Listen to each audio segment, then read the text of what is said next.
Умеете играть в шашки? Скажете, да кто ж не умеет? Чтобы быть лучшим в своем деле, нужно быть настоящим стратегом, думать наперед. В первенстве города Уфы по русским шашкам участвовало несколько категорий. Девочки и мальчики до 9 лет, ребята до 11 лет, девушки и юноши до 14 лет. Здесь участвует 67 человек.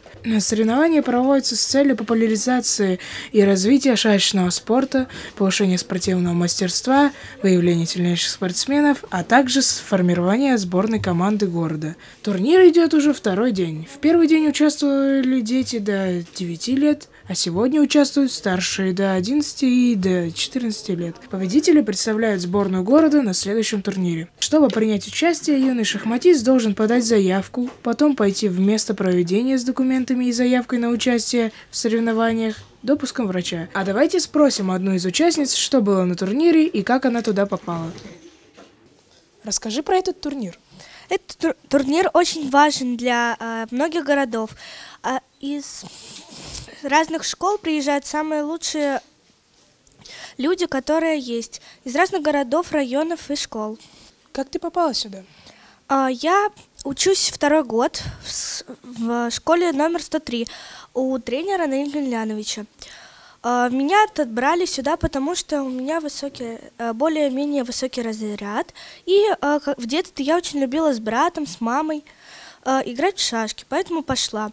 И если я займу какое-то призовое место, то я пойду дальше на республику.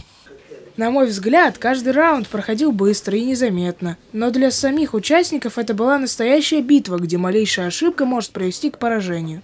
По словам участников, соревнования сложные как и физически, так и морально, и участникам приходится продумывать каждый ход и подстраивать стратегию под соперника. Чтобы убедиться в этом, давайте поговорим с Димой, участником турнира. Дима, расскажи, как ты играл. Ну, я, получается, первую выиграл, один раз проиграл, так вообще выигрывал. Вообще у нас 7 туров сегодня. Контроль времени 8+4. Соперники, достаточно сложные. Какая у тебя тактика? Тактика зависит от соперника, смотря какой соперник. Если соперник любит играть в школу, то я стараюсь не дать ему играть в школу. Если любит играть в какие-то связки, то я пытаюсь сам его взять в связку или играть в школу.